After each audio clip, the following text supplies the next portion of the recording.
Ladies and gentlemen, you might recall on the last edition of the Not Too Late show, Hank stormed out of the studio in disgust because Carrie forgot to get him a grande chocolate Americano. After a few minutes of dead air, Carrie announced that she will be joining the Miley Cyrus tour and will not return until Christmas 2014. Adrian performed a tracheotomy on himself and after choking on a triple-decker Whataburger, and while Jeff recorded most of the session, including the tracheotomy, he set down a smokeless cigarette on the top of the iPad and fried the mixing board. And you might remember after all of that, I broke a heel, so I had to stand on the tiptoe to reach the mic. So this week we regret to announce it's the Not Too Late show with our very special guest star, Davy Crockett. Yay!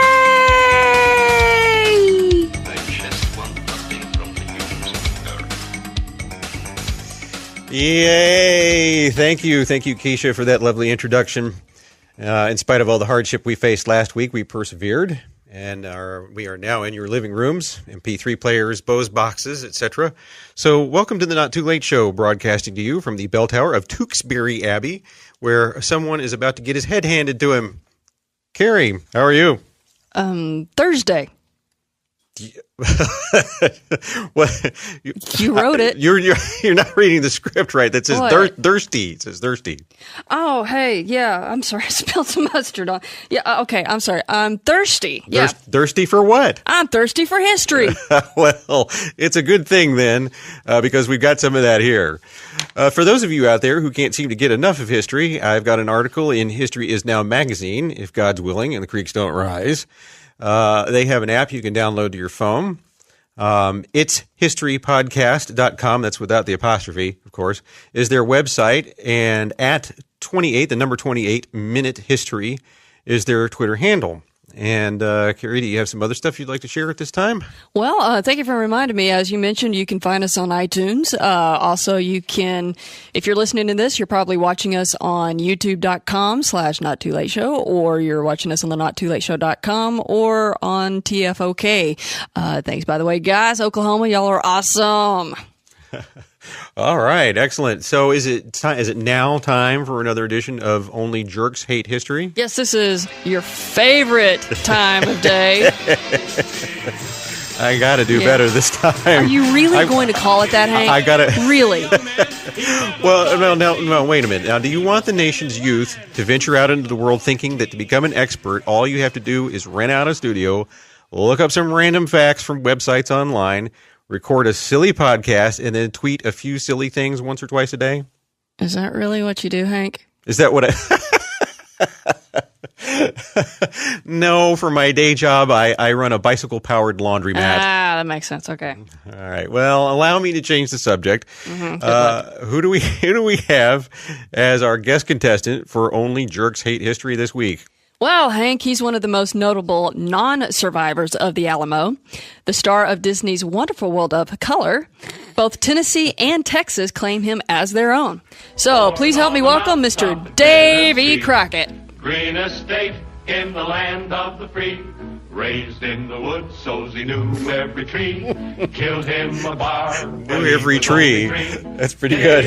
How well did you know the tree? Nice to have you here, Davy. You can call me Dave. Oh, okay, Dave. Well, can I call you Marion? No, you may not. You're going to have to explain one thing to me before we get going here. Just going to have to explain something to me. And what would that be? Well, now, how did you make it here? I mean, I thought you died fighting the Mexicans at the Alamo. And I heard you died doing stand-up at the Paramount Theater. Oh, okay. Well, touche. I understand Billy Bob Thornton played me in a recent movie. Yes, I knew that, but I haven't seen the film. Neither has anyone else. Just as well. Hollywood rarely gets it right. Well, so speaking of Hollywood, could you tell me who your favorite Davy Crockett actor is? I mean, so many people have played Davy Crockett. John Wayne, David Zucker, Fess Parker, Brian Keith, Johnny Cash, John Schneider. Hobart Bosworth. Hobart Bosworth. Hobart Bosworth? Hobart Bosworth. Silent era. That's the problem with Hollywood. Too much talking. Good point. Yeah, there you go. So did you ever get to meet Santa Anna? Well, after the Texans captured him in his underwear, I heard he retired to the Bahamas. You might be able to catch up with him there. No, me and old Antonio de Padua Maria Severino Lopez de Santa Anna y Perez de Lebrun La Joya Guitarzon Arugula de Grand Marnier never got along very well. Neither one of us could sit still long enough to have a beer summit. Okay, Dave. Are you ready to play Only Jerks Hate History? I've got my rifle. That's all I need. Oh. Now, have you met Carrie? She's the one who will be providing the questions. And yes, I'm now figuring out why you brought Mr. Crockett along with the rifle. Really, Hank? Do you hate this segment that much? Mr. Crockett, please don't shoot me if you don't like the questions. Oh, no. Women are a good thing to have around. It was the woman folk that escaped and lived to tell the story of the Alamo's siege. I probably would have been firing shots at Santa Anna's soldiers with the man. Yeah, Carrie would have given old Santa Anna himself a karate chop right in the old cojones. Well, thank you, yes. Yes, ladies and gentlemen and faithful listeners, it's time for another edition of Only Jerks Hate History. We don't spin a wheel, and we don't make contestants eat raw hamburger meat. It's just one big worldwide history fandango. Sidekick Carrie finds random questions on the internet, and Hank and a weekly contestant attempt to answer them. Hank has no knowledge of the questions beforehand. The contest is not to see how dumb Hank is, but to illustrate that historical knowledge and understanding covers a broad spectrum and that nearly everything your teachers taught you in high school was wrong. Hank and Carrie and Dave Crockett, you may begin. Alrighty. Theme for this week is the Old West. And questions this week are coming from the Hist'ry Channel. You can sign up for their Hist'ry Channel Club daily history newsletter. And almost every day you will receive in your inbox tidbits about history and a daily quiz. And that's where I'm getting the quizzes, except for the first one. Four questions, 3 of them from Hist'ry Channel. The first one I got from funtrivia.com. And that's... Yes. That's in their opinion. Yes. Right. And maybe this week we'll have a little more luck. Okay. We'll see how so we do. You're a jerk or are you a history nut?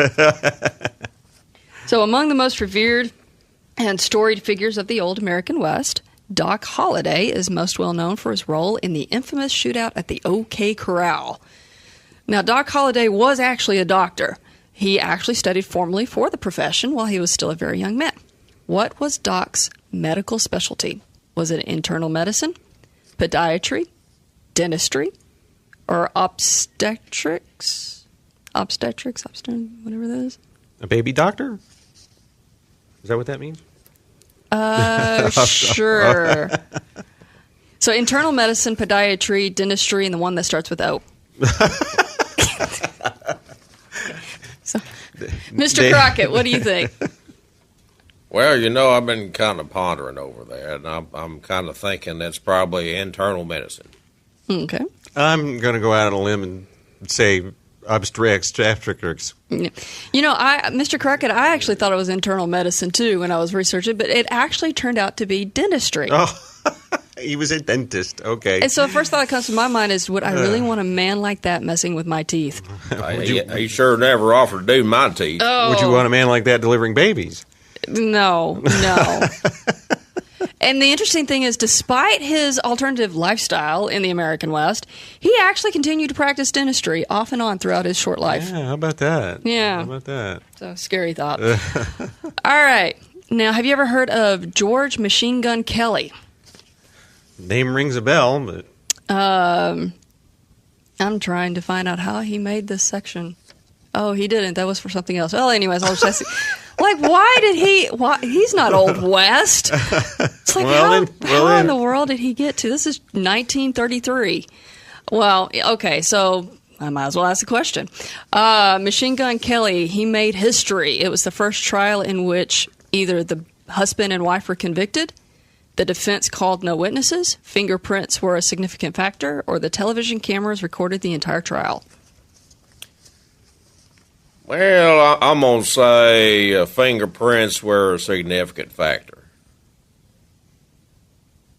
1933, you say? Mm-hmm.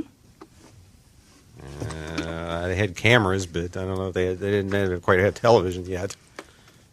Not on a big level, I don't think. I don't know. Who knows? I'll say television, just for fun. Actually, you are correct. Oh.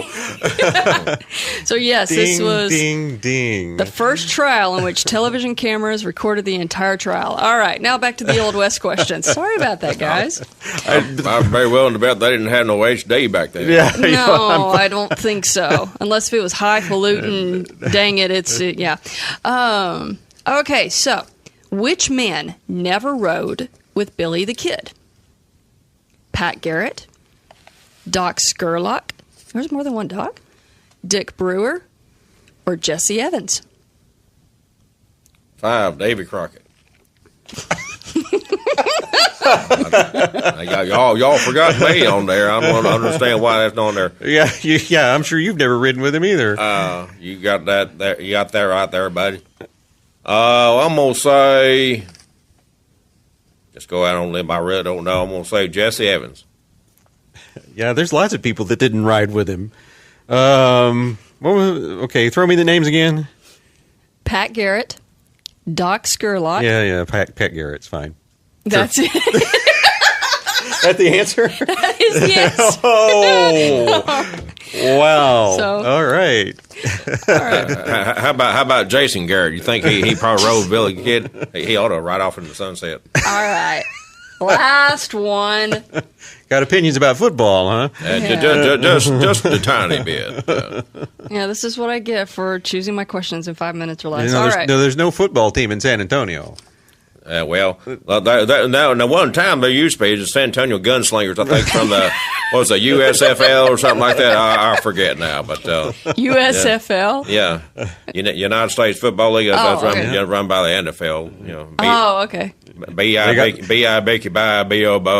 They got run out of town. Yeah, That's what happened. Yeah. They got gunslung out of San Antonio. All right. So, who is responsible for the largest train robbery in American history? The Newton Gang, the James Younger Gang, the Dalton Gang, or Butch Cassidy and the Sundance Kid? I'd have probably put a fifth one on there and said the Sugar Hill Gang, but that's not a choice. I'm going to say Butch Cassidy and the Sundance Kid. Okay. Dalton Gang. Actually, it was the Newton Gang. The Newton? Yes. Well, what, like Fig Newton or something like that? Right. Well, the Newtons made blowing safes and robbing trains. They made it a really big business, and they managed to pull off the largest train robbery in U.S. history. Their career culminated in June 12, 1924, when they pulled off the biggest mail train robbery in the U.S. history just outside Chicago, and they made off with $3 million. Now, guys, I did some calculations. That would be worth $40 million, $889,298.25 today. Well, they didn't have a very good publicist. They had absolutely no PR or no marketing at all, I guess. I never even heard of them. That's... Yeah. Well, I mean, the good news is they did get caught, mostly because somebody was shot, and they had to hole up in an apartment while he was being patched up, and so that kind of gave them time to get caught. But the money went to payoffs and returns to the insurance company in exchange for lighter sentences in the Leavenworth Federal Prison. Well, how about that? Well, maybe that's why we never heard of them, because they didn't get away. Nope, they didn't get away. Huh. And it didn't take them long to get caught, evidently, so... All right. Well, is that it? All the questions? That is all the questions for today. Thank goodness I escaped that time. Yeah. Well, let's just take a moment and let's thank our sponsor for this week. Homeschooling is not for the faint of heart. Sometimes kids run into roadblocks, and their parents can feel stuck right alongside them. This happens most often with math and science. There is help available. Elm Tutoring specializes in helping parents keep their children home. Elm offers homeschooling tutoring for just $15 per week. This low price will get you twice a week tutoring in math, chemistry, or physics. Help from a dedicated Christian tutor, and best of all, proficiency in these difficult fields of study. Elm gives your students instructions, assignments, and even weekly quizzes. The result? A high-quality education that far surpasses what is available in the public schools. And all for just $15 per week. Want more information? Visit us at www.elmtutoring.com and click on the homeschool link. Or call us at 559-877-8710. That's 559-877-8710. Elm Tutoring, helping homeschoolers stay home. All right. Well, now it is time for another edition of Hist'ry Strikes Back. All right, we're moving from one segment to the next here. It is January 19th, and so we're going to talk about January 19th in history. Just as some background here, I use a number of sources to find these items. For verification, I almost always, 95% of the time, will find a book with fairly extensive sourcing in it. A disclaimer. I have a disclaimer here for Wikipedia users. Oh, goody. I will use Wikipedia in two cases. One is to find superficial, high-level, generic, one-sentence answers about a topic. The second is if the source list at the bottom of the page is fairly thorough, balanced, accurate, or useful. Now, otherwise, I rely on contemporary sources or well-reputed non-pop culture references for accuracy and integrity. So, now for Hist'ry Strikes Back, January 19th. Some of the things I got here are in 1917 was the Zimmerman telegram, I think also known as the Zimmerman letter. Had something to do with World War I. Didn't have a chance to really pursue it, but I can assure you it has something to do with World War I, and a guy named Zimmerman, and a telegram. And that's really useful. For 1979, we have the Bokassa demonstrations in the Central African Republic. And I want to talk a little bit about the January 19th, 1847, when Governor Bent was killed. I'll come back to that, but first I'm going to read some of the stuff here from once again. Where did it go? Once again from historyorb.com, and I think we fared a little bit better last week with Hist'ry Orb. Lots of details and information there, but sometimes it's a little fuzzy. There can be some discrepancies. Yeah. Theodosius was installed as co-emperor of the East in the Roman Empire in 379. There's some nice pictures of him on some domes in Turkey, if you can get there. And let's see, Pope Benedictus VI was elected in 973. Sorry. French city of Rouen surrenders to Henry V in the 100 Years' War in 1419. French surrendering again. Oh, well, there you go. Parlez-vous français? You guys didn't surrender, did you? Oh, nope. Nope. Let's see. In 1793, the French once again. French King Louis the 16th is sentenced to death. The overnight temperature in Portsmouth, New Hampshire, drops 50 degrees in 1810. That was a particularly cold year. Antarctica was discovered in 1840. Oh, wow. Wait a minute. It was actually discovered in 1840? I mean, it had always been there. Well, yeah, it'd always been there, but everybody always went west or east. Nobody went south. Yeah, because it was just one big ice block, I guess. Yeah, I mean, would you really want to go down there where it was cold bunch of penguins? Yeah, no. And I was actually going to reference, our friend Nathaniel Philbrook. Mm-hmm. He wrote Sea of Glory, right? And we've talked about that in a previous show. And that actually goes into detail regarding Antarctica and Charles Wilkes, the discoverer, I guess you could say, of that during that expedition. What else have I got here? The first regular transatlantic radio broadcast between the U.S. and England was conducted in 1903. Oh, and I have something here about the first airships, because it says the first German Zeppelin attack over Great Britain, and 4 died. I thought that was the Who that 4 people died because they were trampled not Led Zeppelin. I think you're probably right there. Well, you want me to look that up? Give that again over. Say that again. So people were trampled at a Led Zeppelin concert? I'm kidding. Oh. I'm talking about Zeppelins. The first German Zeppelin attack over Great Britain was in 1915. Got it. And 4 died. And 4 people were trampled in 1979 at a Who concert. Well, I guess they were taking it literal about the Stairway to Heaven. They wanted to get there. That's a pretty good one there, Curry. Yeah, I have my moments. This is from Navy's Most Wanted, the top 10 book of Admirable Admirals, Sleek Submarines and Other Naval Oddities by Norman Polmar and Christopher. I can't read my writing. Some guy named Chris from 2009. It says, when World War I began in August 1914, the German Navy operated a single rigid airship. The German Army had 6. The Navy saw the Zeppelin as an excellent reconnaissance platform for the fleet and soon acquired additional airships for that role. Beginning on January 19th, 1915, naval airships began bombing raids over England and on May 31st, 1915, bombed London for the first time. These were the first strategic bombing operations against England. In a bombing raid against London on September 2nd, 1916, 12 naval airships and 4 Army airships bombed the city. Throughout 1915, the naval Zeppelins raided the Allied capitals of London and Paris with relative safety, but by the fall of 1916, the hydrogen-filled Zeppelins were becoming highly vulnerable to opposing fighter aircraft. Soon, German Army, it seems like all you'd have to do is just, like in the cartoons, get a pin or something sharp. Just throw something sharp at it. You probably throw something sharp at it from the ground.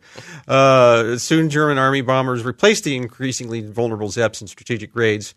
Fregatten-Kapitän Peter Strasser commanded the German Navy's Zeppelin force in World War I. Having joined the Navy at age 15, he personally led Zeppelin raids on Britain. Strasser died when the Z.70 was shot down over the Norfolk coast on August 6, 1918. Again, that is from Navy's Most Wanted, the top 10 book of Admirals, Sleek Submarines, and Other Naval Oddities. So. We all live in a young... And then 1961, the first episode for Dick Van Dyke Show was filmed. Oh, I love that show. Oh, yeah. Yeah. I went back and watched all the episodes on Hulu.com. Oh. They got all seasons on there. Going to Washington. Yes, that one. In 1949, Cuba recognizes Israel.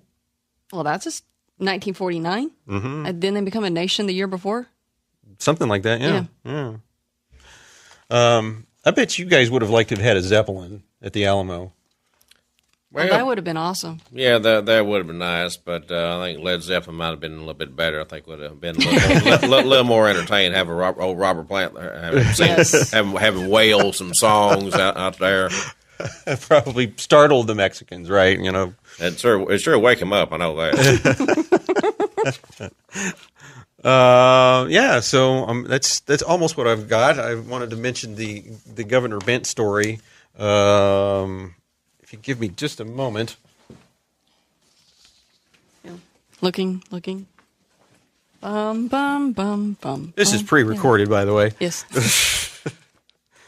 So I can take as long as I want. Yeah, that's true. By the time you hear this, that will be no time at all. Okay, there's a January 19th, 1847. In Don Fernandez de Taos, I'm trying to say it like Davy Crockett, present-day Taos, New Mexico. Gee, I would have never figured that. Recently installed Governor George Bent was trying to keep Mexican and Pueblo Indians from being revolting. An early revolt was prevented. A number of Pueblo Indians demanded the release of some Indians being held in jail. Words were exchanged and a fight started. People were killed on both sides. Governor Bent was attacked, killed, and scalped. The Indians' plan was to kill all of the Americans they could find. Near Mora, 8 Americans were captured, robbed, and shot. Many Mexicans joined the revolt against the Americans who had captured Santa Fe de San Francisco, present-day Santa Fe, New Mexico, on August 18th, 1846. And I bring this up because you might remember on our past show, I talked about one of our trips to New Mexico. Yes. And Taos. And there is a monument in Taos. And it's... that was our August show. Oh, you remember this? Got a good memory. Yeah. I was editing it a few weeks ago. Oh, well, that yes, explains I do remember. it. Yeah, so there's a monument there, and it describes this event. And then there's like a part that's scratched out, and it's like, I mean, it's obviously been. I mean, it's not just somebody with car keys or something that just scratched a word out or whatever. It looks like it was used by an industrial tool by a city official or something. Okay. And I was like, well, wait a minute, but the word is like describing the Indian. Like what tribe of Indian it is. And I just, at the time we were there, I was like, well, I wonder what, I mean. Yeah. What was this all about? Yeah. I mean, and so it was like, so it's obvious that somebody was trying to edit the monument, the stone, the stuff that's like etched in that's an rude. iron. And it was rude. Is that what you said? Yeah. How rude. I know. It was my first thought too. Rude. So yeah, when I got home, I got on the internet and looked it up, and so that was the event, and it turns out it was the Pueblo Indians, not the mean nasty Navajos or the mean nasty Apaches. Right. It was the Pueblo, the nice peaceful Pueblos. So I wonder why they. Right. I wonder why they cut that out of there. Yeah, I was going to ask the same. Well, why would they feel the need to cut that out? Maybe they don't want anybody knowing that the Pueblos were ever bad. Oh. Hey, it happens. I got nothing against it. Yeah. I mean, I'm my ancestry is French. So hey, right. We've been making fun of the French for. We always make fun of the French on the show at least once. Yeah. Oh, at least once. Yeah.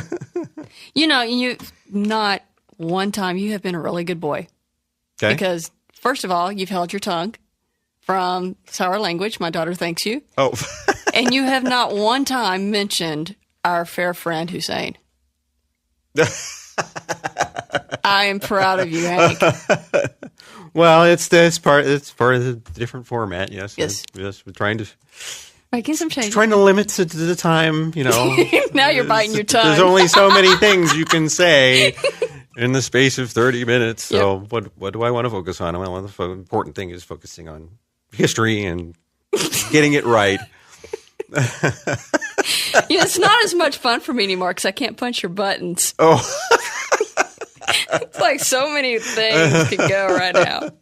Well, we might be able to do that later. Okay. We're still working this format out. I do like the direction this has been going. Yeah. This has been a lot of fun. Yeah, I mean, I would like to expand back to the 2-hour thing, but right. We're there's different ways we can do it.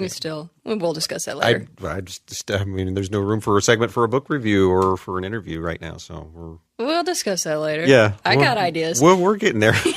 There's meetings. We'll get it. Oh yes. Oh yes. There will be meetings. There will be meetings.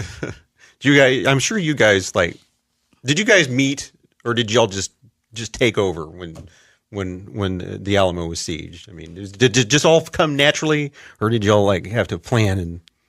Well, we sort of planned it out, but we knew exactly what we were supposed to do, and once we got started, we went all the way, and we won the whole battle, and that's all I can really say. So who was the bravest? I mean, was it Travis or was it Bowie? Yeah, they're both pretty brave, but I give myself credit. I'm pretty brave too. Well, he wears a squirrel on his head. Yeah, that's true. Yeah. So anybody who makes that fashion disaster has got to be pretty brave. Well, I think anybody that would tell the people in Tennessee that they can all go to hell. I just broke the rule. You are doing so good. No. You all can go to hell. I'm going to Texas. Yep. Right. Yep. Yep. Family show, Hank. Family show. And you never said that on the Disney show. I was waiting and waiting for it to happen, and it never came up. Yeah, they wouldn't let me say that. They said, Yeah, they kind of toned down the language. Yeah, and they wouldn't show Barbara Eden's belly button either. So. Well, I was kind of disappointed in that too. That would have been the highlight of my day, actually. Because aside from looking at my own, I don't get to see anybody else's. So, Barbara Eden, she pretty lady. She still is. Well, I was going to mention regarding the Governor Bent incident in 1847, on January 19th, Blood and Thunder, or one of the recent books that I've read, Blood and Thunder by Hampton Sides, an excellent book regarding the Old West, regarding Kit Carson. If you're and the Taos uprising is also mentioned in the book and goes into some relative detail. But anyway. I think that just about wraps it up. All right. Awesome. You have anything else to say before we? Isn't Blood and Thunder the book about the Indy 500? Or am I thinking of something else? You're thinking of something else because there were 3 books that I read in a row that all had blood in them. There's blood. Blood and it was a blood fest. Yeah, I know. Blood and Thunder. Yeah. All You're right. going to make me use my memory. All right. Well, we'll go back to nottoolateshow.com and we'll figure that out later. In the meantime, folks, make sure you check out our Twitter, twitter.com/nottoolateshow, our Facebook page, Not Too Late Show. And, of course, you can check out Hank at #2 Late Show. And, of course, I'm Carrie Kaufman. And, y'all, that's it for me. All right. Thanks to Keisha and Regina for being here. Absolutely. And to Adrian. I appreciate it.